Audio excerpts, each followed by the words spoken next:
আপনারা চলে যাবেন না, শেষ দুয়ার মাধ্যমে আপনারা শেষ করবো আমরা সঠিক সময়ে। শেষ দুয়া পাঠ করার পরেই আপনারা যাবেন।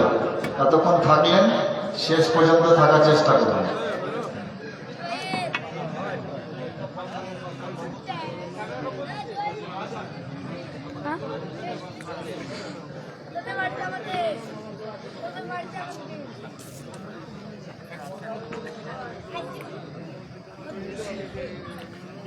إن الحمد لله نحمده ونستعينه ونستغفره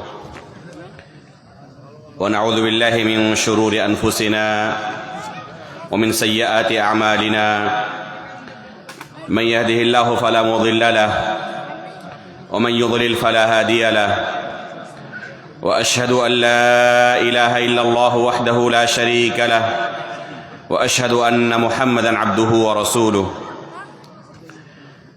يا أيها الذين آمنوا اتقوا الله حق تقاته ولا تموتن إلا وأنتم مسلمون يا أيها الناس اتقوا ربكم الذي خلقكم من نفس واحدة وخلق منها زوجها وبث منهما رجالا كثيرا ونساء واتقوا الله الذي تساءلون به والأرحام إن الله كان عليكم رقيبا يا أيها الذين آمنوا اتقوا الله وقولوا قولا سديدا يصلح لكم أعمالكم ويغفر لكم ذنوبكم ومن يطع الله ورسوله فقد فاز فوزا عظيما أما بعد فإن أصدق الحديث كتاب الله وأحسن الهدي هدي محمد صلى الله عليه وسلم وشر الأمور محدثاتها وكل محدثة بدعة وكل بدعة ضلالة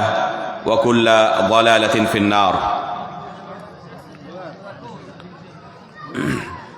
সম্মানিত মাশায়েখে কেরাম, আমার যে নারায়ণপুরের যে বাংলা আছে ওই ভাষাতে আপনাদের সামনে কিছু ইনশাআল্লাহ আমার বিষয়ের সম্পর্কে কিছু কথা রাখব। বাংলা ভাষাতে এইভাবে বক্তৃতা করা আশা করি এটা আমার প্রথম। মাশাআল্লাহ মাশাআল্লাহ। আমি ছোট্টকাল থেকেই থেকেছি উত্তরপ্রদেশে। যখন গিয়েছিলাম আমি পড়াশোনা করতে, তখন আমার হাফ টিকিট লাগতো। বাচ্চাকাল থেকেই উর্দু মহলে থাকা, আর ফারিগ হওয়ার পরে ফের সৌদি আরব চলে যাওয়া, আর ওখানে প্রায় 15 বছর থাকার কারণে বাংলা ভাষা থেকে আমার অনেক দূরত্ব। বাংলা ভাষা শিখতে পারিনি। আর খাস করে আপনাদের এই এলাকাতে যারা খুবই সুন্দরভাবে বাংলা বলেন, যাদের আসল ভাষাই হচ্ছে বাংলা, তো এদের সামনে বাংলা বলা একটা খুব বড় চ্যালেঞ্জ। আমাদের গুমানি এলাকায় চলে যাই, আমি নিজের গ্রামে ফজরের নামাজের পরে যখনই বাড়িতে থাকি তো প্রত্যেক দিন দার্স দিই। তো গ্রামের লোকের যে ভাষা ওই ভাষাতেই দার্স দিই, কিন্তু গুমানির বাইরে কোনোদিন এইভাবে বাংলা বলা আমার এটা প্রথম। আজকের এই জালসাতে চেষ্টা একটা, আল্লাহর কাছে দোয়া করছি আল্লাহ যেন তৌফিক দান করেন। এই ভাইয়েরা বললেন যে আপনি উর্দু যদি বলেন তাহলে কেউ কিছু বুঝতে পারবে না, আর বাংলা বলেন তো বলতে আপনাকে কষ্ট হবে, কিন্তু যেভাবেই বলবেন লোক বুঝতে পারবে। তো আশা করি যে আমার কথা বুঝতে পারছেন। জি ইনশাআল্লাহ। হ্যাঁ জি।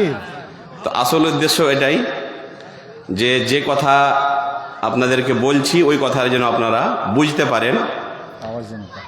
আল্লাহ রাব্বুল আলামিন তৌফিক দান করেন আমাদেরকে যে আমরা যেন সঠিক দিনের আহলে সুন্নাত ওয়াল জামাআতের আকীদার উপরে নয়, যারা সিরাতে মুস্তাকিম থেকে অনেক দূরে চলে গেছে ওইগুলো দলের সম্পর্কে আমাদের আজকে এই জালসাতে কিছু বলার কথা বলা হয়েছে। প্রশ্ন হচ্ছে যে পথভ্রষ্ট দলের সম্পর্কে জানার কোনো প্রয়োজন আছে কি? আমি কেন পথভ্রষ্ট দলের সম্পর্কে জানব? আমার আসল উদ্দেশ্য কোরআন হাদিস জানা, সালাফে সালেহিনের মানহাজ কি, আহলে সুন্নাত, এই মশলা মশাইলের সম্পর্কে জিজ্ঞাসা করতাম না। নিজের জীবনে এই সমস্ত পথভ্রষ্ট দলের সম্পর্কে আর এই সমস্ত বেদাতের সম্পর্কে, ফিতনার সম্পর্কে নিজের জীবনে বলে গিয়েছেন। আল্লাহ রাব্বুল আলামিন লোকেদের আমল করুক, কিন্তু না, আল্লাহ রাব্বুল আলামিন রাসূলুল্লাহ সাল্লাল্লাহু আলাইহি ওয়াসাল্লামকে প্রেরণ করলেন লোকেদের মাঝে। আর একদিন দুদিন না, 23 বছর ধরে আল্লাহ রসুল সাল্লাল্লাহু আলাইহি ওয়াসাল্লাম লোকেদেরকে দিন শিখালেন, যে কি দিন আল্লাহ রাব্বুল আলামিন তোমাদের উপর অবতীর্ণ করেছেন। এই দিনকে একটা লোককে, কারণ কি জিজ্ঞাসা করেন, মার রব্বুক ওয়া মা দীনুক ওয়া মান নাবিয়্যুক, তোমার রব কে, তোমার দিন কি, তোমার নবী কে? তো এই দিনের সম্পর্কে আমাদেরকে কবরে কিন্তু জিজ্ঞাসা করা হবে। যদি এই জীবনে আমি দিন শিক্ষা অর্জন করেছি, জানার চেষ্টা করেছি যে সঠিক দিন কি, ওর উপরে আমল করব, তাহলে কিন্তু কবরে যখন আমাকে জিজ্ঞাসা করা হবে দিনের সম্পর্কে, খুব সহজে উত্তর দিতে পারবো। আর আমি এই জীবনে, এই পৃথিবীতে 30 বছর, 40 বছর, 50 বছর, 60-70 বছর তাক থাকলাম, আমি পৃথিবীর সব কিছুই শিখলাম, কিন্তু দিনের সম্পর্কে অজ্ঞ হয়ে থাকলাম, দিনের সম্পর্কে জাহিল হয়ে থাকলাম, কিছু শিখলাম না। কবরে যখন আমাকে জিজ্ঞাসা করা হবে দিনের সম্পর্কে, উত্তর দেওয়া কিন্তু কঠিন হয়ে যাবে। আল্লাহ রাব্বুল আলামিন কোরআন কারিমে বলছেন, ইয়ালামুনা যাহিরাম মিনাল হায়াতিদ দুনিয়া ওয়া হুম আনিল আখিরাতি হুম গাফিলুন। কিছু লোকের অবস্থা এই ধরনের যে পৃথিবীর সম্পর্কে ছোট ছোট জিনিসের সম্পর্কে ওকে জিজ্ঞাসা করেন, ওর কাছে জ্ঞান আছে, জানি, ওই সুই থেকে হাওয়াই জাহাজ, উড়া জাহাজ পর্যন্ত ওই আপনাকে উত্তর দিয়ে দিবে। ওই পড়ালেখা জান কিংবা না জানুক, তার সাথে সাথে ওই পৃথিবীর যেগুলো জিনিসের দরকার ওর, প্রয়োজন ওর, একটা লোক আলু বেচছে, একটা লোক ভ্যান চালাচ্ছে, একটা লোক গাড়ি চালাচ্ছে, হতে পারে ওই পড়ালেখা জানে না, কিন্তু কিভাবে টাকা উপার্জন করতে হবে, কিভাবে টাকা কামাতে হবে, ওই সুন্দরভাবে জানছে। তো যেভাবে এই পৃথিবীর সম্পর্কে, নিজের জীবনের সম্পর্কে ওই এত কিছু জ্ঞান অর্জন করলো, তো এইভাবে ওকে দিনের সম্পর্কেও কিন্তু জানতে হবে। ও যদি বলে যে আমি দিনের সম্পর্কে কিছু জানতাম না, আমি পড়ালেখা করিনি, সেই জন্য আমার কিছু ইলম নাই, তো এই কথা বলে ওই কিন্তু পরিত্রাণ পাবে না। তো এই দিনের সম্পর্কে আমাদেরকে জানতে হবে। আল্লাহ রসুল সাল্লাল্লাহু আলাইহি ওয়াসাল্লামকে আল্লাহ রাব্বুল আলামিন লোকেদের মাঝে এই দিনকে শিক্ষা দিবার জন্য পাঠাইছিলেন, প্রেরণ করেছিলেন। আল্লাহ রসুল সাল্লাল্লাহু আলাইহি ওয়াসাল্লাম মুআল্লিম হিসেবে এই পৃথিবীতে এসেছিলেন, যে কারণ এই কোরআনকে, এই শরীয়তকে বই থেকে নিজে স্টাডি করে পড়ে নিয়ে কোনো লোক এই দিনকে শিখতে পারবে না। এই দিনকে শিখতে হবে ওলামাদের কাছে বসে। ওই জন্য আল্লাহ রাব্বুল আলামিন নবীদেরকে পাঠাচ্ছেন এই পৃথিবীতে, আর নবীদের কাছে ওই উম্মতের লোকেরা দিন শিক্ষা অর্জন করেছেন। আল্লাহ রসুল সাল্লাল্লাহু আলাইহি ওয়াসাল্লাম শেষ নবী ছিলেন। রাসূলুল্লাহ সাল্লাল্লাহু আলাইহি ওয়াসাল্লাম মৃত্যুর পর আর কিয়ামত পর্যন্ত আর অন্য কোনো নবী আসবেন না, এটা আমাদের আকীদা। কেউ যদি দাবি করে যে আমিও নবী, তাহলে সে কি হবে? মিথ্যা নবী হবে। ওই নবীর উপরে কেউ যদি ঈমান আনে, সে কাফের হয়ে যাবে, মুসলমান থাকবে না। তো কিয়ামত পর্যন্ত আর অন্য কোনো নবী আসবে না। রাসূলুল্লাহ সাল্লাল্লাহু আলাইহি ওয়াসাল্লাম নিজে বলে গেছেন, আল উলামা ওয়ারাসাতুল আম্বিয়া। রাসূলুল্লাহ সাল্লাল্লাহু আলাইহি ওয়াসাল্লামের পরে কিয়ামত পর্যন্ত এই দিন শিক্ষার কাজটা ওলামারা চালিয়ে যাবেন। কিয়ামত পর্যন্ত আম পাবলিক ওলামাদের কাছে এই দিন শিক্ষা অর্জন করবে। নিজের স্টাডি করে যদি কেউ বলছে যে আমি এই দিন শিখে নিতে পারবো, তো এটা ওর ভুল ধারণা। এইভাবে দিন শিক্ষা হয় না। আপনি যদি দিন শিক্ষা অর্জন করতে চান, তাহলে ওলামাদের কাছে যেতে হবে। আপনাকে শিখতে হবে যে কিভাবে ইবাদত আল্লাহর করবেন, কিভাবে আপনি উযু করবেন, কিভাবে নামাজ পড়বেন, কিভাবে রোজা রাখবেন। প্রত্যেকটা মশলাকে ওলামাদের কাছে আপনাকে শিখতে হবে। তার সাথে সাথে যদি আপনার কাছে সময় আছে, কিতাব স্টাডি করেন, যেগুলো কিছু বুঝতে অসুবিধা আছে ওলামাদের কাছে এসে জিজ্ঞাসা করেন, কিন্তু আসল দিন শিক্ষা হবে ওলামাদের দ্বারা। তো আল্লাহ রসুল সাল্লাল্লাহু আলাইহি ওয়াসাল্লামকে আল্লাহ রাব্বুল আলামিন এই পৃথিবীতে পাঠাইলেন, আর একদিন দুদিন না 23 বছর ধরে আল্লাহ রসুল সাল্লাল্লাহু আলাইহি ওয়াসাল্লাম লোকেদেরকে দিন শিখাইলেন, যে দিনের ওপরে আমল করে এক মানুষ জান্নাত পাবে। যদি এই দিনের উপরে আমল না করে আর এই দিনের জায়গাতে অন্য কোনো একদিনকে সে ফলো করলো, আল্লাহ রসুল সাল্লাল্লাহু আলাইহি ওয়াসাল্লামকে আল্লাহ রাব্বুল আলামিন যে দিন দিয়েছিলেন, ইন্নাদ দীনা ইনদাল্লাহিল ইসলাম, আল্লাহ রাব্বুল আলামিন কোরআন কারিমে বলছেন। তো কি ইসলাম, এটা আল্লাহ রসুল সাল্লাল্লাহু আলাইহি ওয়াসাল্লাম সারা জীবন শিখাইছেন সাহাবায়ে কেরামকে। সাহাবায়ে কেরাম যেভাবে দিন শিখেছেন আল্লাহ রসুলের কাছ থেকে, উনাদের চেয়ে কেউ বেশি ভালোভাবে দিনের সম্পর্কে জ্ঞান রাখবে এটা সম্ভব হতে পারে না। সাহাবায়ে কেরাম সবচেয়ে এই দিনকে ভালোভাবে শিখেছেন, বুঝেছেন। উনাদের করতে কেউ আরো বেশি ভালোভাবে দিনকে শিখতে পারবে, দিনের সম্পর্কে জ্ঞান রাখতে পারে, এটা সম্ভব নয়। কারণ কি, উনাদের মুআল্লিম কে ছিলেন? রাসূলুল্লাহ সাল্লাল্লাহু আলাইহি ওয়াসাল্লাম নিজে উনাদের শিক্ষক, উনাদের মুআল্লিম। তো আল্লাহ রসুল সাল্লাল্লাহু আলাইহি ওয়াসাল্লাম ওদেরকে যে দিন শিখিয়ে গেছেন, কিয়ামত পর্যন্ত ওই দিনের ওপরে যে আমল করবে সে পরিত্রাণ পাবে। যখন আমাকে কবরে জিজ্ঞাসা করা হবে, ওমা দীনুক, তোমার দিন কি ছিল, আর আমি এমন দিনের উপরে আমল করলাম 30 বছর ধরে, 50 বছর ধরে, 70 বছর, 80 বছর ধরে, আমি বললাম যে আমার দিন এই ছিল, এই ছিল, এই ছিল, এইভাবে আমি দিন আমল করেছি। যখন আল্লাহর রসুল যে দিন এনেছিলেন আল্লাহর পক্ষ থেকে, ওই দিনের সাথে ম্যাচ করা হলো, তো কোনো ম্যাচিং হচ্ছে না। যেরকম আপনি পয়সা নিতে যাচ্ছেন না, আপনার নিজের অ্যাকাউন্টে পয়সা আছে এটিএমে, আর আপনি পাসওয়ার্ড ভুলে গেছেন, আপনার পয়সা বের হবে কি? তো এই ধরনের যখন আপনাকে জিজ্ঞাসা করা হবে কবরে দিনের সম্পর্কে, ওমা দিন, তোমার দিন কি ছিল, আর আপনি বললেন যে আমি এইভাবে দিনকে ফলো করেছি, এইভাবে আমল করেছি, আমার আকীদা এই ছিল, আমার বিশ্বাস এই ছিল, আমার মানহাজ এই ছিল। যখন আল্লাহ রসুল সাল্লাল্লাহু আলাইহি ওয়াসাল্লাম সাহাবাকে যে দিন দিয়েছিলেন, ওই দিনের সম্পর্কে ওই শরীয়তের সাথে ম্যাচিং করা হচ্ছে, তো মিলছে না। তো যেরকম এটিএম থেকে ভুল পাসওয়ার্ডে পয়সা বের হয় না, তো ওই ধরনেরই এই দিনকে আপনি যদি পেশ করেন কবরে, যেটা আল্লাহ রসুল সাল্লাল্লাহু আলাইহি ওয়াসাল্লামের দিনের সাথে ম্যাচ করছে না, আপনি কিন্তু পরিত্রাণ পাবে না। ওই জন্য হুযায়ফা বিন ইয়ামান রাদিয়াল্লাহু তাআলা আনহু জিজ্ঞাসা করতেন কিসের সম্পর্কে? ফিতনার সম্পর্কে, বিদআতের সম্পর্কে, যে কিভাবে ভবিষ্যতে এই দিনের মধ্যে ফিতনা ঢুকে পড়বে, বিদআত ঢুকে পড়বে, আর ওই বিদআতগুলো থেকে আমাদেরকে বেঁচে থাকতে হবে। রাসূলুল্লাহ সাল্লাল্লাহু আলাইহি ওয়াসাল্লাম নিজে আগে থেকে ভবিষ্যৎবাণী করে গেছিলেন যে এর আগে যেগুলো উম্মত পার হয়ে গেছে, যেরকম ইয়াহুদ, নাসারা, এদের মধ্যে 71টি দল, 72টি দল হয়ে গেছিল। এই সব উম্মতগুলো অনেক দলে বিভক্ত হয়ে গেছিলেন, আর আমার এই উম্মত 73টি দলে বিভক্ত হয়ে যাবে। সাতাফতারিকু উম্মতি হাযিহি আলা 73 ফিরকা।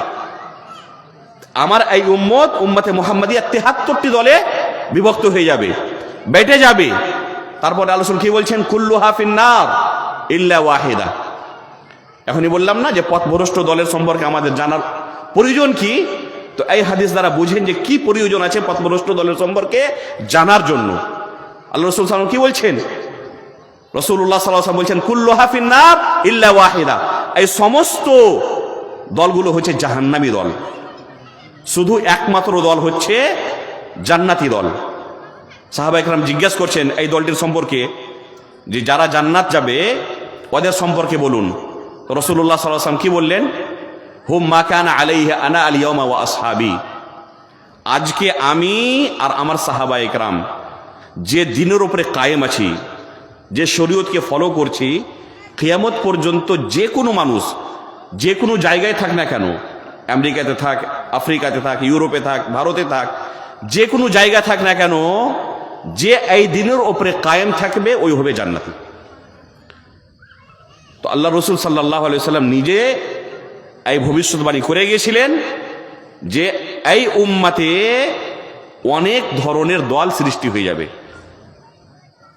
আর তার মধ্যে একটি দল থাকবে যে আসল দিনের উপরে কায়েম থাকবে, খালিস দিনের উপরে কায়েম থাকবে, যে দিন আল্লাহ রসুল সাল্লাল্লাহু আলাইহি ওয়াসাল্লাম আল্লাহর পক্ষ থেকে, আল্লাহর কাছ থেকে এনেছিলেন। তো আমাদেরকে জানতে হবে যে ওই আসল দিনটি কোনটি, আর কি কি এই উম্মতের মধ্যে ফিতনা ঢুকে পড়েছে, কি কি বেদাত ঢুকে পড়েছে। রাসূলুল্লাহ সাল্লাল্লাহু আলাইহি ওয়াসাল্লাম কোনো ভবিষ্যৎবাণী করবেন, আর এই ভবিষ্যৎবাণীটি ভুল হয়ে যাবে, এটা সম্ভব কি?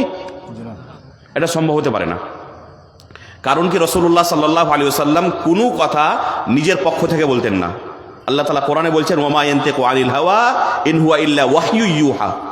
রাসূলুল্লাহ সাল্লাল্লাহু আলাইহি ওয়াসাল্লাম কোনো কথা নিজের পক্ষ থেকে বলতেন না, আল্লাহর পক্ষ থেকে ওয়াহি হতো, আর ওয়াহির পরে আল্লাহ রসুল সাল্লাল্লাহু আলাইহি ওয়াসাল্লাম কোনো কথা বলতেন। ওই জন্য আল্লাহ রসুল কোনো কথা ভবিষ্যৎ সম্পর্কে বলবেন আর এই কথাটি ভুল হয়ে যাবে, এটা সম্ভব নয়। আপনি সহিহ বুখারী পড়েন, কিতাবুল মাগাজিতে ইমাম বুখারী রাহিমাহুল্লাহ গাজওয়ায়ে বদর, বদরের যুদ্ধর একটি ঘটনা বর্ণনা করেছেন।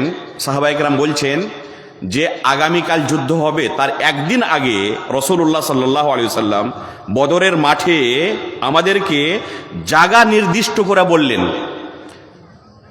নাম নিয়ে, যে এই জায়গাতে আগামীকাল কুরাইশের অমুক সর্দারকে হত্যা করা হবে, এই জায়গাতে আগামীকাল কুরাইশের অমুক সর্দারকে হত্যা করা হবে।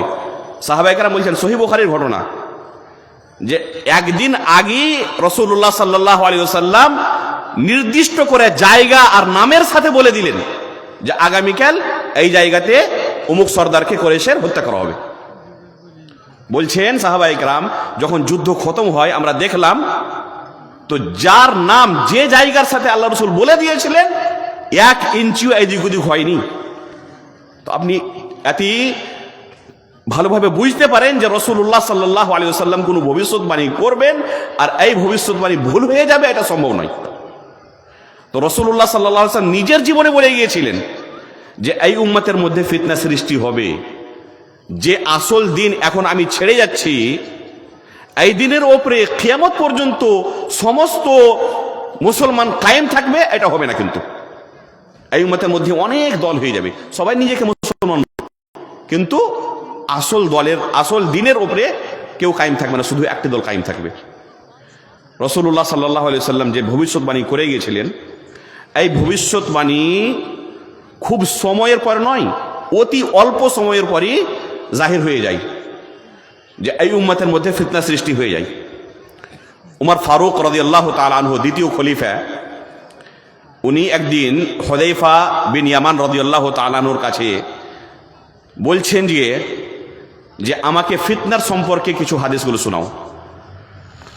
এক্ষুনি আগে আমি বললাম যে হুযায়ফা বিন ইয়ামান রাদিয়াল্লাহু তাআলা আনহু ফিতনার সম্পর্কে আল্লাহ রসুল সাল্লাল্লাহু আলাইহি ওয়াসাল্লামকে জিজ্ঞাসা করতেন খুবই। তো উমর ফারুক রাদিয়াল্লাহু তাআলা আনহু যখন খলিফা হলেন, তো হুযায়ফা বিন ইয়ামান রাদিয়াল্লাহু তাআলা আনহুকে যে বলছেন যে আপনার কাছে ফিতনার সম্পর্কে অনেক হাদিস আছে, আল্লাহ রসুলের কাছে আপনি অনেক কিছু শিক্ষা অর্জন করেছেন এই সম্পর্কে, এই বিষয়ে, তো আমাকে কিছু ফিতনার সম্পর্কে হাদিস শুনান। হুযায়ফা বিন ইয়ামান রাদিয়াল্লাহু তাআলা আনহু আমলের ফিতনা, দুনিয়ার ফিতনা, মালের ফিতনা, ছেলেপিলার ফিতনা এই সম্পর্কে বলতে শুরু করলেন। তো ওমর ফারুক রাদিয়াল্লাহু তাআলা আনহু বলছেন যে এই ফিতনার সম্পর্কে আমি জিজ্ঞেস করছি না আপনাকে, আপনি বুঝতে পারছেন যে আমি কি ফিতনার সম্পর্কে আপনাকে প্রশ্ন করছি।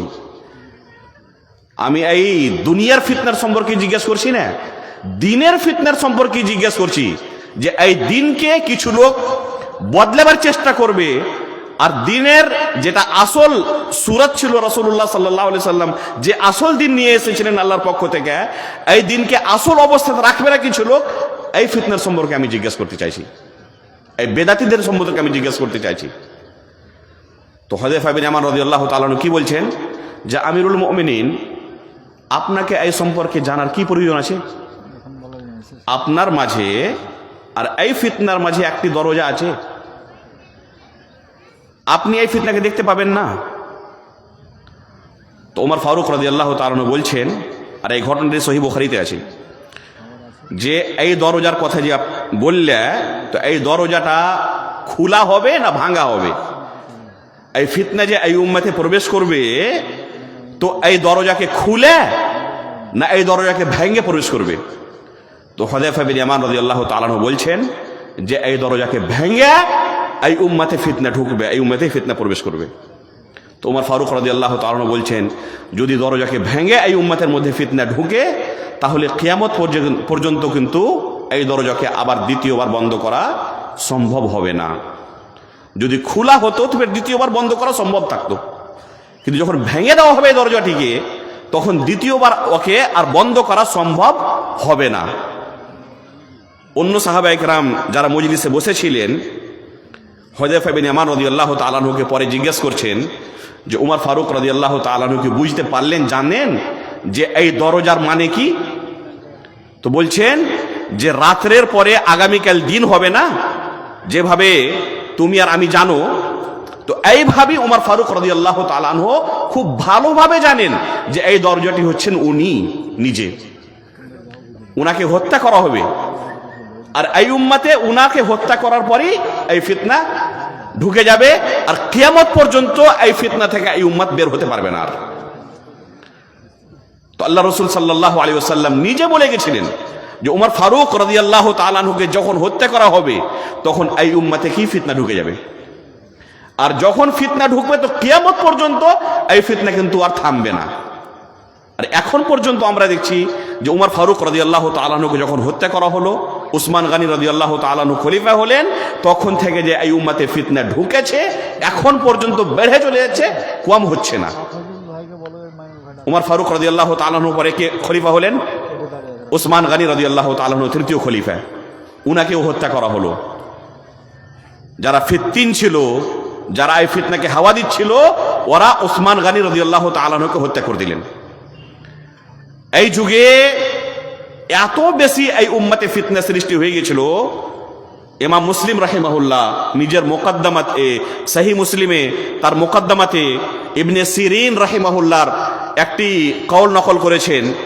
বলছেন লাম ইয়াকুনু ইয়াসআলুনা আনিল ইসনাদ ফালাম্মা ওয়াকাআতিল ফিতনা ক্বালু সাম্মু লানা রিজালাকুম ফায়ুনযারু ইলা আহলি সুন্নাহ ফায়ুখাযু হাদিসুহুম ওয়া ইউনযারু ইলা আহলিল বিদআহ ফালা ইউখাযু হাদিসুহুম। লোকেরা সাহাবায়ে কেরাম তাবেঈন ইযাম কোন লোক যদি উনাদেরকে দিন শিক্ষা দিত তো জিজ্ঞেস করা হতো না যে এই কথাটি তুমি কার কাছে শিখেছো। কোন হাদিস কেউ বর্ণনা করতো, জিজ্ঞেস করা হতো না কার কাছে এই হাদিসটি তুমি নিয়েছো, তোমার মুআল্লিমকে, তোমার ওস্তাদকে, কার কাছে তুমি শিক্ষা অর্জন করেছো। এইভাবে তদন্ত করা হতো না, যাচ পড়তাল করা হতো না। কিন্তু যখন উসমান গনি রাদিয়াল্লাহু তাআলা আনহুকে হত্যা করে দেওয়া হলো, তারপর থেকে সাহাবায়ে কেরাম আল্লাহ রাসূল সাল্লাল্লাহু আলাইহি ওয়াসাল্লাম যে ওনাদেরকে বলে গেছিলেন যে এই উম্মতের মধ্যে ফিতনা সৃষ্টি হবে, আর প্রত্যেক খুতবাতে আল্লাহ রাসূল সাল্লাল্লাহু আলাইহি ওয়াসাল্লাম কি বলতেন?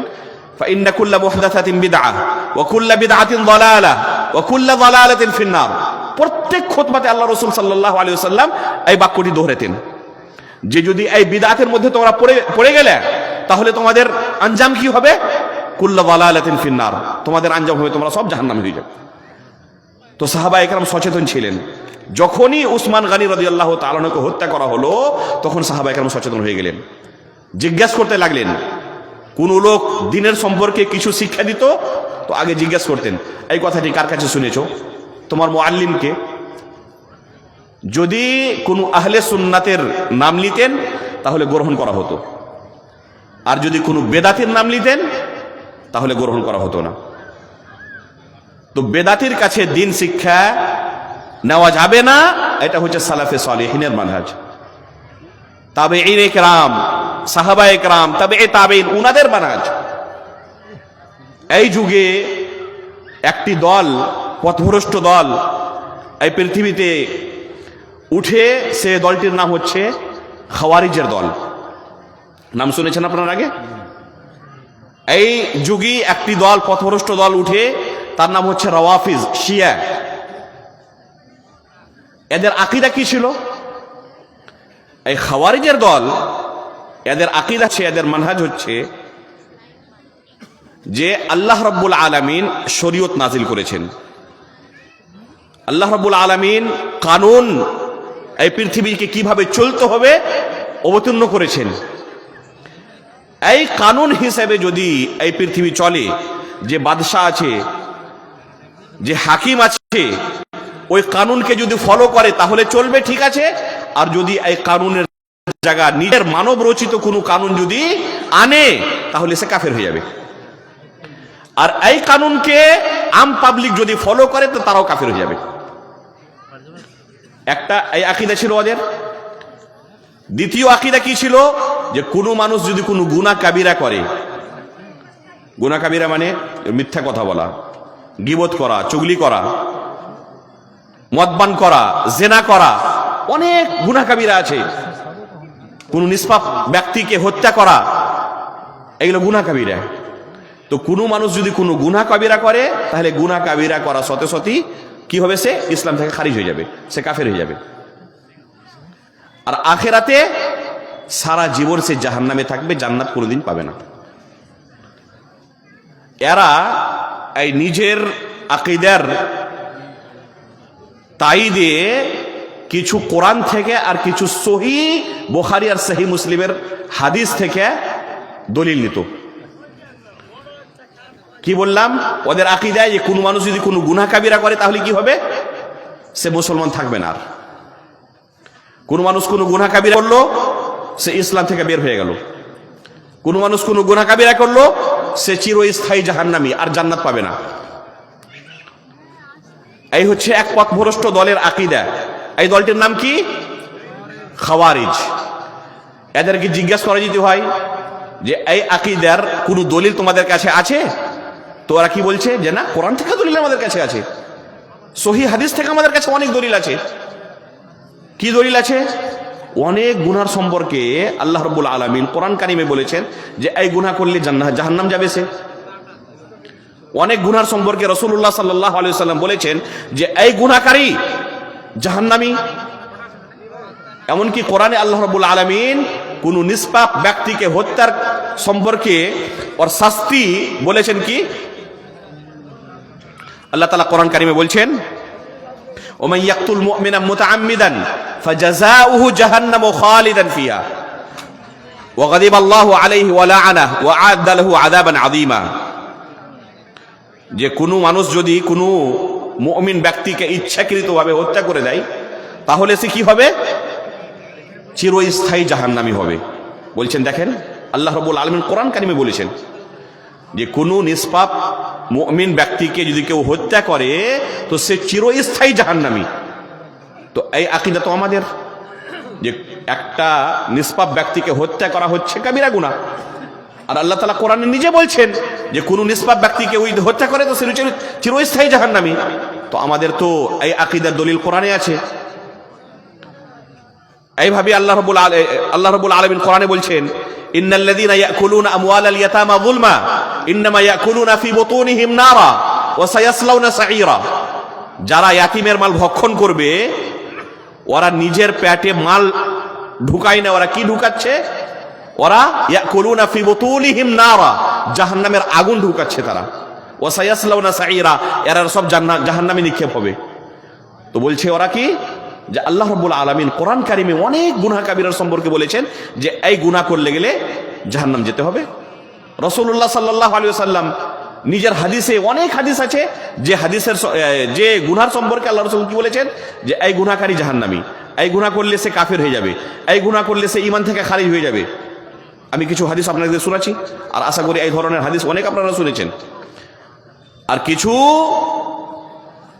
মুকাররির, কিছু খতিব, কিছু দায়ী এইভাবে এই হাদিসগুলো, যে হাদিসগুলো ওয়াইদের হাদিস, এই আহলে হাদিসের মঞ্চ থেকে আপনাদের সামনে শোনাই, আর বলে কি যে আমি শুধু অনুবাদক, আমার কথা নয়, কথা আল্লাহর রসুলের। আল্লাহ রসুল নিজে বলেছেন যে এই গুনাহ করলে সে জাহান্নামী হয়ে যাবে, এই গুনাহ করলে সে কাফের হয়ে যাবে, এই গুনাহ করলে ঈমান থেকে খারিজ হয়ে যাবে। আমি নিজের কথা বলছি না, আমি শুধু অনুবাদক, আমি অনুবাদ করছি আল্লাহ রসুলের কথা। তো এই হচ্ছে খাওয়ারিজদের কিছু দলিল। যেরকম রাসূলুল্লাহ সাল্লাল্লাহু আলাইহি ওয়াসাল্লাম বলছেন, মান হামালা আলাইনা সিলাহ ফালাইসা মিন্না। কোন ব্যক্তি যদি মুসলমানের খেলাফ কোনো হাতিয়ার উঠায়, তাহলে সে আমাদের মধ্যে নয়। তার মানে কি? যে কোনো মুসলমানের খেলাফ যদি কোনো লোক হাতিয়ার উঠালো, সে মুসলমান থাকবে না। এক হাদিস আল্লাহ রাসূল বলছেন, মান হালাফা বিগাইরিল্লাহ ফাকাদ কাফারা আও আশরাক। কোন ব্যক্তি যদি গায়রুল্লাহর কসম খায়, আল্লাহ ছাড়া অন্য কিছুরই কসম খায়, তাহলে এই কসম খেলে কি হয়ে যাবে? সে কাফের হয়ে যাবে কিংবা মুশরিক হয়ে যাবে। সে কুফর করলো কিংবা শিরক করলো। এক হাদিসে আল্লাহ রাসূল সাল্লাল্লাহু আলাইহি ওয়াসাল্লাম বলছেন, লা ইয়াদখুলুল জান্নাতা মান লা ইয়ামানু জারুহু বাওয়াইকাহু। ওই ব্যক্তি জান্নাত যেতে পারে না যার পড়োশি তার অত্যাচার থেকে মামুন নয়, মানে ওর পড়োশি ওকে অনেক কষ্ট দিচ্ছে, তো এই ব্যক্তি যে নিজের পড়োশিকে কষ্ট দিবে সে জান্নাত যাবে না। লা ইয়াদখুলুল জান্নাহ বলছেন আল্লাহ রাসূল নিজে বলেছেন, আমি তো অনুবাদক, আমি তো নিজের কথা বলছি না, আল্লাহ রাসূলের কথা বলছি। আল্লাহ রাসূল নিজে বলেছেন লা ইয়াদখুলুল জান্নাহ, সে জান্নাত যাবে না। এক হাদিসে সহিহ মুসলিম হাদিসটি আছে, মান ইদ্দাআ ইলা গায়রি আবিহি ওয়া হুয়া ইয়ালামু আন্নাহু গায়রু আবিহি ফাল জান্নাতু আলাইহি হারাম। কোন লোক যদি নিজের নিসবত করছে নিজের বাপ ছাড়া অন্য কোন লোকের দিকে, বাপের জায়গাতে নিজের নাম লিখলো, তারপরে পিতার নাম লিখতে হবে, তো নিজের পিতার নাম লিখছে না, অন্য কোন লোকের নাম লিখছে, বিভিন্ন কারণ হতে পারে। তো আল্লাহ রাসূল কি বলছেন, ফাল জান্নাতু আলাইহি হারাম, এই সমস্ত ব্যক্তির উপরে জান্নাত হারাম। তো এই ধরনের অনেক হাদিস আছে, কোরআনের আয়াত আছে, যে আয়াতগুলো থেকে এই খাওয়ারিজের দল দলিল নেয় আর বলে যে কোনো গুনাহ কাবিরা যদি কোনো লোক করে তাহলে গুনাহ কাবিরা করলে কি হবে, সে চিরস্থায়ী জাহান্নামী হয়ে যাবে, আর তারপরে সে আর কিন্তু জান্নাত পাবে না। আপনি অনেক বাংলা বক্তার কাছেও এই ধরনের আশা করি শুনেছেন, এইভাবে হাদিস পড়বে আর লোককে জাহান্নামে ঢুকেতে থাকবে। এমনকি এইভাবেও বলেন যে ওই যদি আল্লাহর কাছে তওবা করে, রাত্রে উঠে কান্নাকাটি করে, তার সত্ত্বেও সে জাহান্নামী। এটা কিন্তু আহলে হাদিসের আকীদা নয়। আল্লাহ রাসূল সাল্লাল্লাহু আলাইহি ওয়াসাল্লাম সাহাবাদেরকে এই দিন শিখিয়ে যাননি। এক দলের এই হচ্ছে আকীদা, যার নাম হচ্ছে খাওয়ারিজ। এরই মোকাবিলায় একটি অন্য দল তৈরি হয়েছিল যাকে বলে মুরজিয়া। এটিও একটি পথভ্রষ্ট দল। এদের আকীদা কি হচ্ছে? এদের আকীদা হচ্ছে যে একটা মানুষ কালেমায়ে লা ইলাহা ইল্লাল্লাহ পড়ে নিল, আশহাদু আল্লা ইলাহা ইল্লাল্লাহ ওয়া আশহাদু আন্না মুহাম্মাদান আবদুহু ওয়া রাসূলুহু, সে মুসলমান হয়ে গেল। আর কালেমা পড়ার পরে আপ যতই যে গুনাহ করুক না কেন কোনো অসুবিধা নাই, জেনা করছে, চুরি করছে, ডাকাতি করছে, পিতামাতার অবমাননা করছে, সব কিছু গুনাহ করুক না কেন সে জান্নাত যাবে, তার জন্য জান্নাত গ্যারান্টেড। আর বলবেন যে এটা কি সম্ভব হয় নাকি? বলছেন না, কোরআন থেকে আমাদের কাছে দলিল আছে। আল্লাহ তাআলা কোরআনে কি বলেছেন, ইন্নাল্লাহা লা ইয়াগফিরু আন ইউশরাকা বিহি ওয়া ইয়াগফিরু মা দুনা যালিকা লিমান ইয়াশা।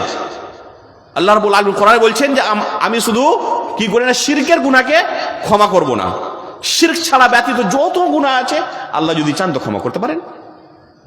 তো কাতাল হোক কিংবা জেনা হোক, চুরি হোক, মিথ্যা কথা বলা হোক, গীবত করা হোক, যতই যে কিছু গুনাহ হোক না কেন আল্লাহ যদি চান তো ক্ষমা করতে পারেন। আল্লাহ তাআলা বলছেন কোরআন কারীমে, কুল ইয়া ইবাদিয়াল্লাযীনা আসরাফু আলা আনফুসিহিম লা তাকনাতু মির রাহমাতিল্লাহ ইন্নাল্লাহা ইয়াগফিরুয যুনুবা জামিআ। এতে তো সমস্ত গুনাহ সম্পর্কে আল্লাহ তাআলা বলেছেন, ইন্নাল্লাহা ইয়াগফিরুয যুনুবা জামিআ, আল্লাহ তাআলা সমস্ত গুনাহকে খতম করে দিবেন। লা তাকনাতু মির রাহমাতিল্লাহ, আল্লাহর রহমত থেকে তোমরা লা তাকনাতু কি বলছেন, নিরাশ হইও না, আল্লাহর রহমত থেকে নিরাশ হইও না। ইন্নাল্লাহা ইয়াগফিরুয যুনুবা জামিআ, সমস্ত গুনাহকে আল্লাহ রাব্বুল আলামিন ক্ষমা করে দিবেন। বলছেন দেখেন আল্লাহ তাআলা নিজে বলছেন যে সমস্ত গুনাহকে আমি ক্ষমা করে দিব, তোমরা নিরাশ হইও না। আর তুমি বলছো এই গুনাহ মাফ হবে না, এই গুনাহ মাফ হবে না, এই গুনাহ মাফ হবে না, এই গুনাহ করলে জাহান্নাম যেতে হবে, এই গুনাহ করলে জাহান্নাম যেতে হবে না। আল্লাহ তাআলা নিজে বলেছেন যে সমস্ত গুনাহকে আমি ক্ষমা করে দেব, তোমরা নিরাশ হইও না। দেখেন এই দলের আকীদা কি একদম বিপরীত। এরাও সহিহ বুখারী সহিহ মুসলিমের হাদিস থেকে দলিল নাই। বলছেন সহিহ মুসলিমে হাদিস এসেছে, আবু যার গিফারী রাদিয়াল্লাহু তাআলা আনহু বলছেন যে রাসূলুল্লাহ সাল্লাল্লাহু আলাইহি ওয়াসাল্লাম আমাদেরকে বললেন, কোন ব্যক্তি যদি সৎ নিয়তে লা ইলাহা ইল্লাল্লাহর ইকরার করলো, তারপরে যদি সে জেনা করে, চুরি করে, তাও আল্লাহ রাব্বুল আলামিন তাকে জান্নাতে প্রবেশ করবেন, ওকে জান্নাত দিবেন আল্লাহ রাব্বুল আলামিন। আবু যার গিফারী রাদিয়াল্লাহু তাআলা আনহু বলছেন আল্লাহ রাসূলকে, আল্লাহ রাসূল জেনা করে, চুরি করে, তাও জান্নাত যাবে সে? তো আল্লাহ রাসূল সাল্লাল্লাহু আলাইহি ওয়াসাল্লাম দ্বিতীয়বার বললেন, হ্যাঁ তাও সে জান্নাত যাবে। ফের তৃতীয়বার জিজ্ঞেস করছেন অবাক হয়ে যে একটা মানুষ শুধু কালেমায়ে লা ইলাহা ইল্লাল্লাহ পাঠ করেছে আর জেনা চুরি এত মহাপাপ করে, তাও জান্নাত যাবে? তো আল্লাহ রাসূল সাল্লাল্লাহু আলাইহি ওয়াসাল্লাম বলছেন যে হ্যাঁ তাও সে জান্নাত যাবে। ওয়া ইন রাগিমা আনফু আবি যার, এই আবু যার তোমাকে যদি পছন্দ হচ্ছে না এই কাজটা, তাও আল্লাহ রাব্বুল আলামিন তাকে জান্নাত দিবে। ওই হাদিসে এসেছে আবু যার গিফারি ওই মজলিস থেকে উঠে যাচ্ছেন আর বারে বারে এই শব্দটি দোহরাচ্ছেন, ওয়াইন রাগিমা আনফু আবি যার, এই আবু যার তোমাকে যদি পছন্দ নাও হয় না, তাও আল্লাহ রাব্বুল আলামিন তাকে জান্নাত দিবে। তো বলছেন দেখেন আল্লাহ রাসূল সাল্লাল্লাহু আলাইহি ওয়াসাল্লাম নিজে বলেছেন জেনা করুক, চুরি করুক, এর চেয়ে মহাপাপ আর কি হবে? তা সত্ত্বেও আল্লাহ রাসূল নিজে বলেছেন সে জান্নাতি। তো দেখেন জেনা করছে, চুরি করছে, এই ধরনের মহাপাপ, আর এরা বলছে কি তাও সে জান্নাতি যাবে। আর এই পাপের কারণে অন্য একটি দল কি বলছে যে চিরস্থায়ী সে জাহান্নামী, কোনোদিন সে জান্নাত যেতে পাবে না। এই দুটি দল হচ্ছে পথভ্রষ্ট দল। সঠিক কি আকীদা? যে আকীদা রাসূলুল্লাহ সাল্লাল্লাহু আলাইহি ওয়াসাল্লাম সাহাবাদেরকে শিখিয়ে গেছিলেন, ওই আকীদার উপরে যদি আমরা থাকি, ওই দিনকে যদি একড়ে ধরি, তাহলে যখন আল্লাহ রাব্বুল আলামিন ফেরেশতাদেরকে পাঠাবেন কবরে আমাদের দিনের সম্পর্কে জিজ্ঞাসা করা হবে, তো ওই দিনকে যদি আমরা একড়ে ধরি, যে দিন আল্লাহ রাসূল সাল্লাল্লাহু আলাইহি ওয়াসাল্লাম সাহাবাদেরকে শিখিয়ে গেছিলেন, তাহলে কিন্তু খুব সহজে আমরা উত্তর দিতে পারবো। আর যদি ওই দিনকে আমরা না একড়ে ধরি, ওই দিনের উপরে আমল না করি, ওই দিনকে ফলো না করি, আমরা এই পথভ্রষ্ট দলের পিছনে চলতে থাকি, এদের আকীদাগুলো যদি গ্রহণ করে নিই, তাহলে কিন্তু আমাদের কবরে উত্তর দেওয়া খুব কঠিন হয়ে যাবে। সাহাবায়ে কেরাম এখন জীবিত আছেন এই পৃথিবীতে, অনেক সাহাবায়ে কেরাম এখনো আছেন এই পৃথিবীতে। এই অবস্থায় আরো একটি পথভ্রষ্ট দল উদয় হয়, ওই হচ্ছে কাদরিয়ার দল। সহিহ মুসলিমের প্রথম হাদিস, যেটি সহিহ মুসলিমের প্রথমে মোকদ্দমা আছে, লম্বা একটি মোকদ্দমা ইমাম মুসলিম রাহিমাহুল্লাহ আগে লিখেছেন, তারপরে আসল কিতাব শুরু করেন। কিতাবুল ঈমান থেকে আসল সহিহ বুখারী আর সহিহ মুসলিম দুটাই শুরু হয়। এই কিতাবুল ঈমানের প্রথম যেটি হাদিস, সহিহ মুসলিমের প্রথম হাদিস, এতে একটি ঘটনা বর্ণনা করেছেন ইমাম মুসলিম রাহিমাহুল্লাহ। এই ঘটনার দ্বারা আপনি বুঝতে পারবেন যে কিভাবে এই উম্মতে ফিতনা সৃষ্টি হয়। এখনই আমি বললাম না যে পথভ্রষ্ট দলগুলো আল্লাহ রাসূল সাল্লাল্লাহু আলাইহি সাল্লাম এর সম্পর্কে নিজে ভবিষ্যৎবাণী করে গিয়েছিলেন, আর খুব বেশি সময় পার হয়নি। রাসূলুল্লাহ সাল্লাল্লাহু আলাইহি সাল্লামের মৃত্যুর 30 বছর, 35 বছর পর, 40 বছর পর, 60 বছর পর, 70 বছর পর এই ধরনের পথভ্রষ্ট দলগুলো এই পৃথিবীতে উদয় হতে থাকে। তো সহিহ মুসলিমের এই প্রথম হাদিসে একটি ঘটনা আছে। বসরা থেকে, ইরাকের একটি শহর বসরা, আশা করি নাম শুনেছেন আপনারা, কুফা বসরা। এই বসরা থেকে দুটি তাবেঈ, আর এই দুটি তাবেঈ হচ্ছেন উচ্চমানের আলেমে দ্বীন, উলামায়ে তাবেঈনের মধ্যে ইনাদের সুমার হয়। ইমাম মুসলিম রাহিমাহুল্লাহ ইনাদের হাদিস বর্ণনা করেছেন সহিহ মুসলিমে, এই পরিমাণের আলেম ইনারা। তো এই দুই তাবেঈ ইয়াহইয়া বিন ইয়ামুর আর হুমায়দ বিন আব্দুর রহমান আল হিময়ারি রাহিমাহুল্লাহ, এই দু তাবেঈ আসছেন বসরা থেকে মক্কা হজ্জে কিংবা উমরাতে, কিন্তু তার সাথে একটি উদ্দেশ্য নিয়ে এসেছেন। কি উদ্দেশ্যটি? যে উনাদের এলাকাতে বসরাতে একটি ফিতনা সৃষ্টি হয়, এই ফিতনার কিভাবে আমরা মোকাবিলা করব, এই ফিতনার সাথে আমাদের ব্যবহার কি হওয়া উচিত, আর যারা এই বাতিল আকীদা রাখছে ওদের সাথে আমাদের কি ব্যবহার হওয়া উচিত, এই সম্পর্কে উনারা ফয়সালা করতে পারছেন না। ওই জন্য এসেছেন মক্কা, যে মক্কাতে খানায়ে কাবাতে অনেক সাহাবায়ে কেরাম আসতে থাকেন উমরা করতে, হজ করতে। তো কোনো না কোনো সাহাবীর সাথে সাক্ষাৎ হবে, ওনাদের কাছে জিজ্ঞাসা করব যে এই ফিতনার কিভাবে আমাদেরকে মোকাবিলা করা উচিত। এতে আমাদের জন্য কত বড় সবক আছে, যে যখন এই ধরনের কোনো ফিতনা সৃষ্টি হবে, আকীদা আর মানহাজের কোন মসলা চলে আসবে, তো এক আম পাবলিক, এমনকি আম ধরনের ওলামায়ে কেরাম এই ধরনের ফিতনার সম্পর্কে কি আমাদের মওকিফ হওয়া উচিত, কিভাবে মোকাবিলা করতে পারবো, আম পাবলিক আর আম ওলামায়ে কেরাম এর বারে ফয়সালা করার হক রাখে না। কেবারে ওলামা যারা উম্মতের মধ্যে বড় আলেম আছেন, ওদের কাছে আমাদেরকে যেতে হবে, ওদের কাছে জিজ্ঞেস করতে হবে, ওরা যেভাবে বলবেন ওইভাবে আমাদেরকে চলতে হবে। আম পাবলিককে আসছেন ওনারা মক্কা, আর নিজের মধ্যে এইভাবে গল্প করছেন যে যদি কোনো সাহাবীকে এখানে পেয়ে যেতাম, তাহলে জিজ্ঞাসা করতাম আমাদের এলাকাতে যে ফিতনা সৃষ্টি হয়েছে ওই ফিতনার সম্পর্কে। এই অবস্থায় দেখছেন যে আব্দুল্লাহ বিন ওমর রাদিয়াল্লাহু তাআলা আনহু মসজিদে হারামে খানায়ে কাবায় প্রবেশ করছেন। দুজনই উনার কাছে যাচ্ছেন, একজন ডান দিকে আর একজন বাম দিকে হয়ে যাচ্ছেন, দিয়ে বলছেন যে আমাদের এলাকাতে বসরাতে মা'বাদ আল জোহনি নামের একটি লোক এক ফিতনা নিয়ে এসেছে, এক ফিতনা সৃষ্টি করে রেখেছে। কি ফিতনা? বলছে এরা আন্নাল আমরা উনুফুন ওয়া আল্লাহ কাদার, যে আল্লাহ রাব্বুল আলামিন কোন কাজ পৃথিবীতে হয় তারপরে ওই কাজের সম্পর্কে জানতে পারেন, আগে থেকে আল্লাহ রাব্বুল আলামিনের এই সম্পর্কে কোনো জ্ঞান থাকে না, কোনো ইলম থাকে না। নাউযু বিল্লাহি মিন যালিক, এটা কুফরিয়া কালিমা, আস্তাগফিরুল্লাহ।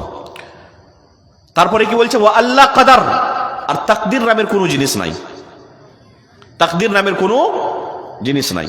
আল্লাহ রাব্বুল আলামিন এই তাকদিরকে নাজিল করেননি, এই তাকদিরকে আমাদের উপরে তাকদিরের উপরে আমাদেরকে ঈমান আনতে হবে, এই ধরনের কোনো জিনিস শরীয়তে নাই। তো তাকদিরের ইনকার করে দিল একদল। এই যুগে জাহির হয় যে দলটি তাকদিরের ইনকার করতে শুরু করলো। আব্দুল্লাহ বিন ওমর রাদিয়াল্লাহু তাআলা যখন শুনছেন এই কথাটি, তখন কি বলছেন? যে ওদেরকে যে বলবে যে ওর সাথে আমার কোনো সম্বন্ধ নাই, ওদের সাথে আমার কোনো সম্বন্ধ নাই। এটাই হচ্ছে কোনো বিদাতির সাথে এক মুসলমানের আসল কিভাবে সম্বন্ধ রাখা উচিত এর দলিল, যে কোনো বিদাতির সাথে আমার কোনো সম্বন্ধ থাকবে না। বেদাতির কোনো কথা শোনা, বেদাতির কোনো বই পড়া, বেদাতির কোনো তাকরির শোনা, ওয়াজ শোনা, বক্তৃতা শোনা জায়েজ নয়। এটাই হচ্ছে সাহাবা ইকরামের মানহাজ। আর আমরা কি করি? আমাদের স্টেজে বক্তা হিসেবে যারই খুব সুরটান খুব বাসি ভালো, ওকে ডেকে নি, আর ওই যে কিছু শিখায় আমরা শিখে চলে যাই, চাহে সঠিক দিন শিখা কিংবা নিজের বিদাত শিখে চলে যাই। হয় নাকি? আমরা সুরতান শুনতে চাই, সঠিক দিন কার কাছে শিখতে পাবো এটা আমাদের খুব বেশি লক্ষ্য থাকে না। যদি শুনতে ভালো লাগে, কি শিখে এলো এর সাথে কোনো আমাদের আসল সম্বন্ধ নাই।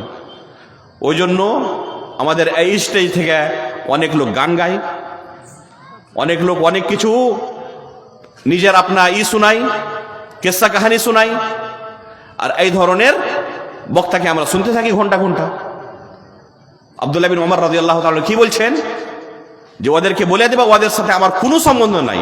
আর আবু দাউদে একটি হাদিস এসেছে, আব্দুল্লাহ বিন ওমর রাদিয়াল্লাহু তাআলা আনহু নিজের এক পুরাতন বন্ধুকে চিঠি লিখছেন।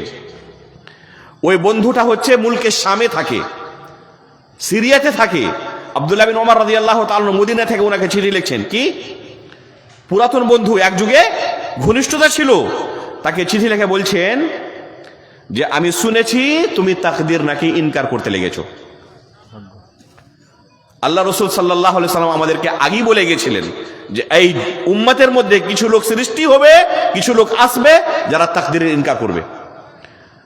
তো সত্যি যদি তাকদীরের ইনকার করে থাকো তুমি, আর তাকদীরকে না মানো, তো তোমার সাথে আমার আর কোনো সম্বন্ধ নাই, আর আমাকে ভবিষ্যতে আর কোনো আমার সাথে কন্ট্যাক্ট করবে না, আমাকে কিছু লিখবে না, তোমার সাথে আজ থেকে আমার সমস্ত সম্বন্ধ খতম হয়ে গেল।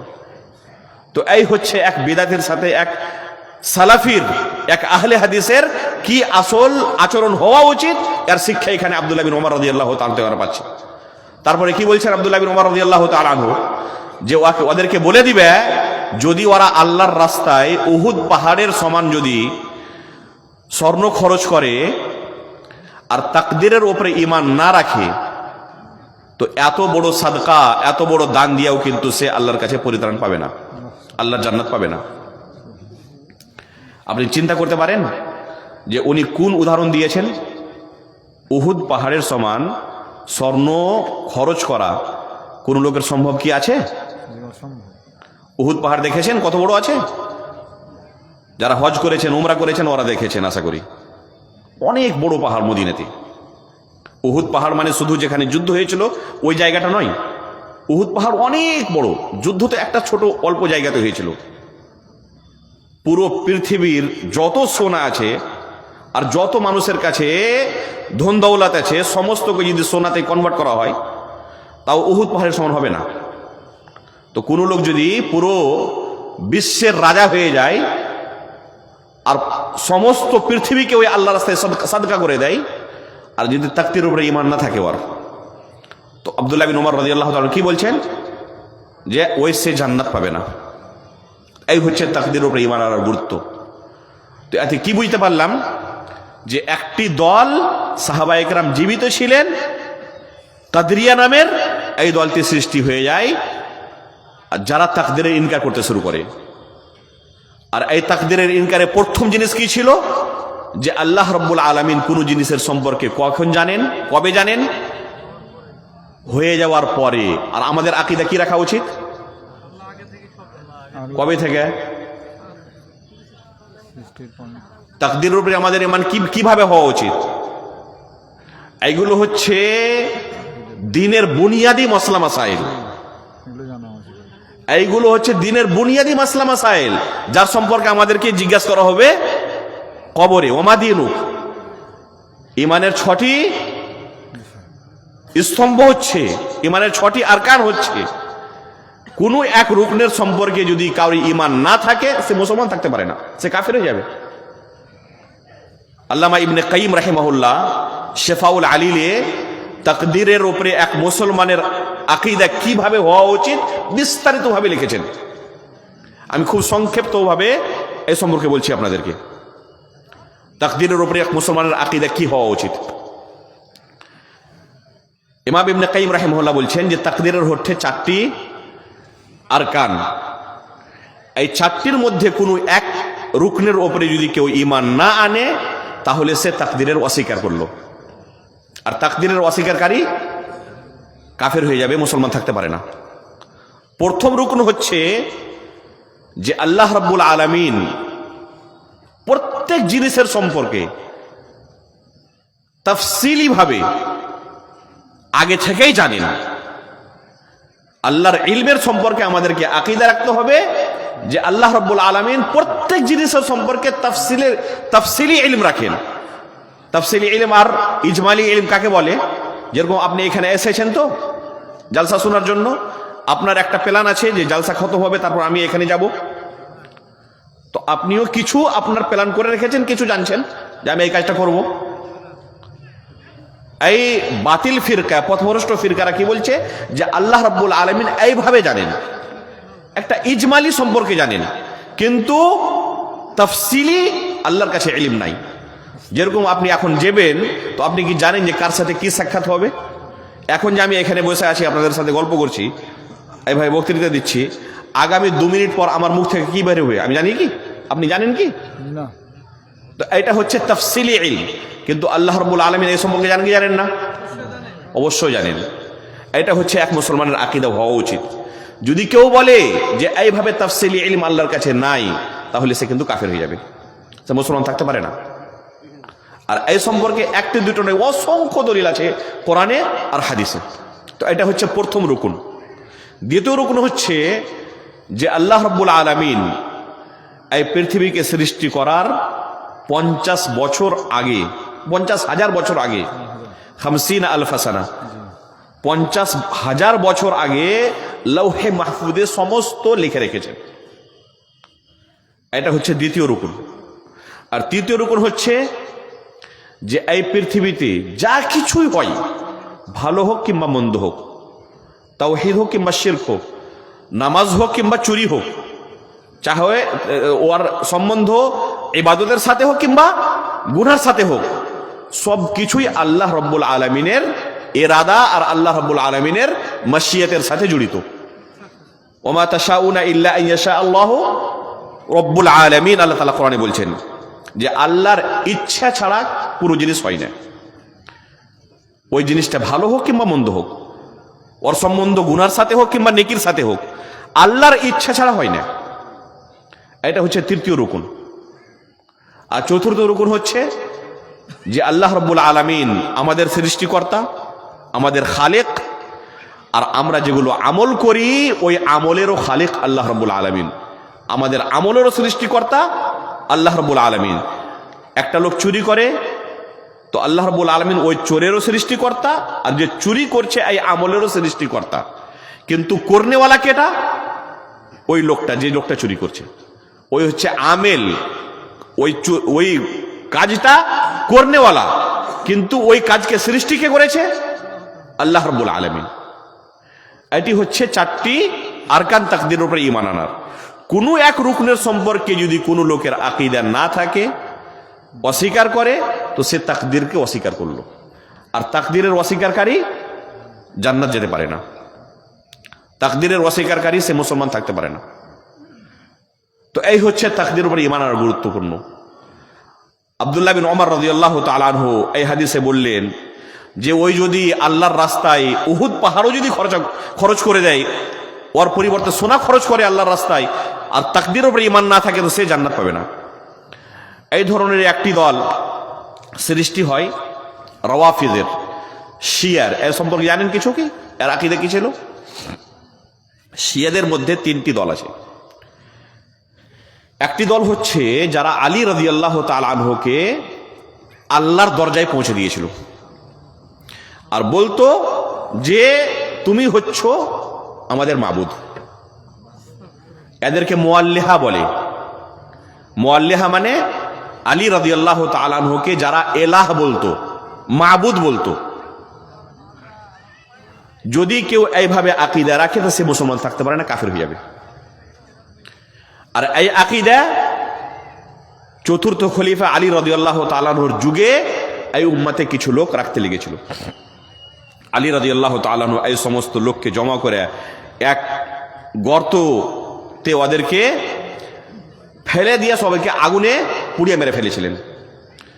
আব্দুল্লাহ বিন আব্বাস রাদিয়াল্লাহু তাআলা আনহু কিংবা উনার আব্বা আব্বাস রাদিয়াল্লাহু তাআলা আনহু, সহিহ বুখারীতে রিওয়ায়াত এসেছে, যখন উনি খবর পেলেন যে আলী রাদিয়াল্লাহু তাআলা আনহু উনাদেরকে পুড়িয়ে মেরে ফেলেছেন, তো বললেন যে আমি যদি হতাম তাহলে ওদেরকে এইভাবে শাস্তি দিতাম না, ওদেরকে আমি হত্যা করে দিতাম। কারণ কি আল্লাহ রাব্বুল আলামিন কোরআনে রাসূলুল্লাহ সাল্লাল্লাহু আলাইহি ওয়াসাল্লাম কি বলেছেন? মান বাদদালা দীনাহু ফাকতুলু। কোন লোক যদি মুরতাদ হয়ে যায় তাহলে ওকে হত্যা করে দাও, কতল করে দাও। তো এদেরকে আমি এইভাবে আগুনে পুড়িয়ে মারতাম না, কিন্তু এদেরকে আমি হত্যা করে দিতাম। কারণ কি এরা সব মুরতাদ হয়ে গেছে। তো শিয়াদের মধ্যে একটি দল হচ্ছে মুআল্লিহা, যারা আলী রাদিয়াল্লাহু তাআলা আনহুকে কি মানে? এলাহ মানে, মাবুদ মানে, আল্লাহ রাব্বুল আলামিনের দরজায় পৌঁছে দেয়।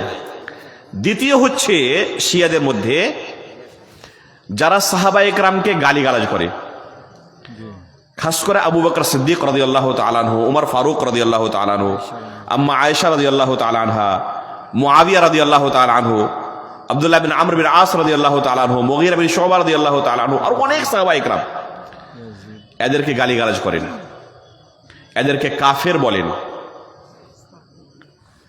এই দলটিকে বলা হয় সাব্বা। সাব্বা ইয়াসুব্ব থেকে সাব্বা মানে যারা গালিগালাজ করে। তো এইভাবে যদি কেউ সাহাবায়ে কেরামকে গালিগালাজ করে, তো সে মুসলমান থাকতে পারবে? তো এই দলটি ওই যুগই জাহির হয়ে গিয়েছিল। আর তৃতীয় দল হচ্ছে শিয়াদের মধ্যে, রাওয়াফিজের মধ্যে যায়দিয়া, যারা আলী রাদিয়াল্লাহু তাআলা আনহুকে আবু বকর সিদ্দিক রাদিয়াল্লাহু তাআলা আনহু আর উমর ফারুক রাদিয়াল্লাহু আনহু থেকে ভালো মানেন, আফদল মানেন, কিন্তু কোন সাহাবীদেরকে গালিগালাজ করেন না। আর আলী রাদিয়াল্লাহু তাআলা আনহুকে আল্লাহ বলেন না, ইলাহ মানে না। তো এটি হচ্ছে তৃতীয় দল। তো এদের বেদাত ওই 2 দল থেকে অনেক কম, অনেক নিচে দরজার। যারা সাহাবাদের সম্পর্কে এই ধরনের আকীদা রাখে যে আবু বকর সিদ্দিক রাদিয়াল্লাহু তাআলা আনহু কাফির হয়ে গেছে, উমর ফারুক রাদিয়াল্লাহু তাআলা আনহু কাফির হয়ে গেছে, আর এদের সম্পর্কে লান তান করে, এদের সম্পর্কে নামাজে ওরা কি তাবাররুক পাঠায়। আপনি আশা করি কিছু ভিডিও দেখেছেন। এই যুগেও অনেক এই ধরনের রাওয়াফিজ আছে যারা নিজের নামাজের মধ্যে কি করে, আবু বকর সিদ্দিক রাদিয়াল্লাহু তাআলা আনহু, উমর ফারুক রাদিয়াল্লাহু তাআলা আনহু আর অনেক এই ধরনের সাহাবায়ে কেরামের সম্পর্কে লান তান করে এইভাবে। তো যারা এই ধরনের সাহাবায়ে কেরামকে মুসলমান মানে না, ওরা আপনাকে আর আমাকে মুসলমান মানবে? কি ধারণা আপনাদের? মানতে পারে কি? এখনো এই পৃথিবীতে অনেক এই ধরনের রাওয়াফিজ আছে যারা সাহাবায়ে কেরামকে এইভাবে গালিগালাজ করে। আর এই ধরনের রাওয়াফিজের সম্পর্কে আমাদের অনেক মুসলমান কি ভাগে অনেক দিলে ওদের ব্যথা হয় যখন এদের সম্পর্কে কিছু এই ধরনের খবর পড়ে যে ওরা এইভাবে কিছু কষ্টতে পড়ে আছে, তো এদের দিলে ব্যথা হয়। এমনকি অনেক লোক মনে করে যে এরা মসজিদে আকসাকে উদ্ধার করবে। যারা আবু বকর সিদ্দিককে, ওমর ফারুক রাদিয়াল্লাহু তাআলা আনহুকে মুসলমান মানে না, ওরা মসজিদ আকসাকে উদ্ধার করতে পারে? আর ওরা আপনার দোস্ত হতে পারে, আপনাকে মুসলমান মানতে পারে? এই রাওয়াফিজ সে যুগ থেকে আজ পর্যন্ত সারা জীবন আহলে সুন্নাত ওয়াল জামাতের দুশ্মন, আর আহলে সুন্নাত ওয়াল জামাতের সাথে সারা জীবন যুদ্ধ করতে থেকেছে, আর এদেরকে হত্যা করেছে, আর এখনো করছে। আমরা ফিলিস্তিনের সম্পর্কে কিছু খবর পাচ্ছি, আমাদের দিলে অনেক ব্যথা, আল্লাহর কাছে দোয়াও করছি। কিন্তু আপনারা কি জানেন যে মুলকে শামের মধ্যে আর লেবনানের মধ্যে আর এই ধরনের আরো অনেক দেশের মধ্যে যেভাবে ফিলিস্তিনি মুসলমানকে ইহুদিরা হত্যা করছে আর পিড়াচ্ছে, এইভাবেই এই শিয়ারা, রাওয়াফিজেরা আহলে সুন্নাত ওয়াল জামাতকে এইভাবে কিংবা এর চেয়েও বেশি এইভাবে জ্বালাচ্ছে আর হত্যা করছে। আর ওই রাওয়াফিজকে, ওই শিয়াকে আমরা কি বলছি যে এরা মসজিদ আকসাকে উদ্ধার করবে। তো এই পথভ্রষ্ট দলগুলোকে জানা আমাদেরকে উচিত। এখন কি আমাদের এই দেশে এই ধরনের কি আকীদা, এই ধরনের মানহাজ কোন লোকের আছে? একটি দলের সম্পর্কে আপনারা আশা করি শুনেছেন, ইখওয়ানি কিংবা আমাদের এই দেশে জামাতে ইসলামী। যে আকীদাগুলো আমি বললাম না পথভ্রষ্ট দলের, যে মুসলিম রাষ্ট্রপ্রধানের সম্পর্কে আকীদা রাখবে যে সে কি আল্লাহর বিধানকে বদলে দিয়ে মানব রচিত বিধানকে এই পৃথিবীতে রাইজ করেছে, আর এই বিধানের মোতাবেক ফয়সলা করছে, তো এরা সব কাফের হয়ে গেছে। আর এই যে বিধানকে স্বীকার করবে আম পাবলিক, ওরাও কাফের। ওই জন্য এদেরকে হত্যা করা অত্যন্ত জরুরি। এই আকীদা হচ্ছে খাওয়ারিজের। জামাতে ইসলামের মধ্যে আকীদা আপনি হলাহল পাবেন। সৈয়দ কুতুবের আপনি গ্রন্থগুলো পড়ুন, মাআলিম ফিত তারিখ, আর আমি নিজের একটি বই আছে আমার উর্দু ভাষায়, মানহাজে সালাফ কা দিফা, আপনি বিস্তারিতভাবে এইগুলো পাবেন। যারা উর্দু পড়তে জানেন এই বইটি পড়ুন। তো এইভাবে একটি পথভ্রষ্ট দলের যে সবচেয়ে বিভ্রান্তি, সবচেয়ে বড় ভুল আকীদা ছিল এই ইখওয়ানি দলটি, জামাতে ইসলামের দলটি এই আকীদাটি ওখান থেকে নিয়েছে। একটি দলের কথা বললাম যে সাহাবায়ে কেরামকে গালি দেয়, ওমর ফারুক রাদিয়াল্লাহু তাআলা আনহু, আবু বকর সিদ্দিক রাদিয়াল্লাহু তাআলা আনহু, খাস করে মুআবিয়া রাদিয়াল্লাহু তাআলা আনহু, আর অন্য সাহাবায়ে কেরামের সম্পর্কে অনেক কিছু ভুল মন্তব্য করে। এই জামাতে ইসলামের মধ্যে আপনি পাবেন যে সাহাবায়ে কেরামের সম্পর্কে অনেক কিছু এই ধরনের ভুল মন্তব্য করে। এই ইসলামের মধ্যে যতগুলো দল এসছে, শুধু খাওয়ারিজ আর শুধু রাওয়াফিজ, শিয়ারা, এরা বাদ দিয়ে কোনো এক দলের মধ্যে আপনি কিন্তু এই পাবেন না, বেমারি পাবেন না, এই রোগ পাবেন না। আপনি এই রোগটি পাবেন কোথায়? এই প্রায় 1300-1400 বছর পার হওয়ার পরে এই ইখওয়ানিদের মধ্যে, জামাত ইসলামের মধ্যে। এরকমই একটি দল এসেছিল জাহমিয়া। ইমাম আহমদ বিন হাম্বল, কত টাইম হলো? ইমাম আহমদ বিন হাম্বল রাহিমাহুল্লাহ, ইনার যে যুগটি, এই যুগে একটি ফিতনা সৃষ্টি হয় কোরআনকে মাখলুক বলা নিয়ে। লম্বা ঘটনা আছে। এই মুতাজিলা আর জাহমিয়া, চলে যাবেন না, শেষ করে যাবেন সব। মুতাজিলা আর জাহমিয়া, এই যে দলগুলো আছে, পথভ্রষ্ট দলগুলো, এদের পাওয়ার এত বেড়ে যায় যে এরা ওই যুগের খলিফা মামুন রাশিদকে নিজের মোতাবিক করে নেয়। আর এই আকীদা সরকারের দ্বারা এইভাবে লোকেদের মধ্যে প্রচার করতে থাকে যে কোরআন হচ্ছে মাখলুক। যে না মানবে ওকে হত্যা করা হবে, ওকে শাস্তি দেওয়া হবে, ওকে জেলে ভরা হবে। এইভাবে লোকের পরীক্ষা নিতে শুরু করলো ওরা। যারা আলেমে দিন ছিলেন নির্দিষ্ট করে এদের কাছে যেতেন আর এইভাবে পরীক্ষা নিতেন যে কোরআনের সম্পর্কে তোমার কি আকীদা, মাখলুক না মাখলুক নয়। যদি মাখলুক মানতো তাহলে ছেড়ে দিত, আর যদি বলতো না কোরআনকে আমি মাখলুক মানছি না, কোরআন আল্লাহর কালাম, আল্লাহ রাব্বুল আলামিন কালাম করেছেন, জিবরাইল আলাইহিস সালাম শুনেছেন, রাসূলুল্লাহ সাল্লাল্লাহু আলাইহি সাল্লাম ওপর অবতীর্ণ হয়েছে। কোরআন আল্লাহ রাব্বুল আলামিনের কালাম, যেরকম আল্লাহ রাব্বুল আলামিন মাখলুক নয়, আল্লাহর কালামও মাখলুক নয়। আল্লাহ রাব্বুল আলামিন আমাদের খালিক, তো আল্লাহ রাব্বুল আলামিনের কালামকে কিভাবে মাখলুক মানতে পারি? তো যারা এইভাবে আহলে সুন্নাত ওয়াল জামাতের আকীদাকে বর্ণনা করত, ওদেরকে কি করা হতো? শাস্তি দেওয়া হতো, জেলে ভরা হতো, কিংবা হত্যা করে দেওয়া হতো। এইভাবে এই আকীদাটি অনেক দিন পর্যন্ত চলে, এই ফিতনা অনেক দিন পর্যন্ত চলে। তারপরে আলহামদুলিল্লাহ এক যুগে আসে এরকম মুতাওয়াক্কিল রাহিমাহুল্লাহ যখন বাদশাহ হন, খলিফা হন, তখন উনি আহলে সুন্নাত ওয়াল জামাতের আকীদাকে প্রচার করতে শুরু করেন, আর এই ফিতনা খতম হয়, আর ইমাম আহমদ বিন হাম্বল রাহিমাহুল্লাহকে জেল থেকে ছাড়ানো হয়। যেটা আসল আমার উদ্দেশ্য বলার, যে একটি ফিতনা সৃষ্টি হয় কি, যে আল্লাহ রাব্বুল আলামিনের সম্পর্কে কোরআনে যেগুলো আয়াত আছে, আল্লাহ রাব্বুল আলামিনের নামের সম্পর্কে, আল্লাহ রাব্বুল আলামিনের গুণের সম্পর্কে, সিফাতের সম্পর্কে, আহলে সুন্নাত ওয়াল জামাতের আকীদা হচ্ছে যে এই সমস্ত নামগুলো, এই সমস্ত সিফাতগুলো যেভাবে এসেছে ওইভাবেই আমরা ঈমান রাখবো, এর তাবিল করব না। আর এই পথভ্রষ্ট যতগুলো দল আছে, এরা কি করে? আল্লাহ রাব্বুল আলামিনের নাম, আল্লাহ রাব্বুল আলামিনের সিফাতের সম্পর্কে হয়তো ইনকারি করে দেয়, অস্বীকার করে দেয়, কিংবা ওরা তাবিল করে।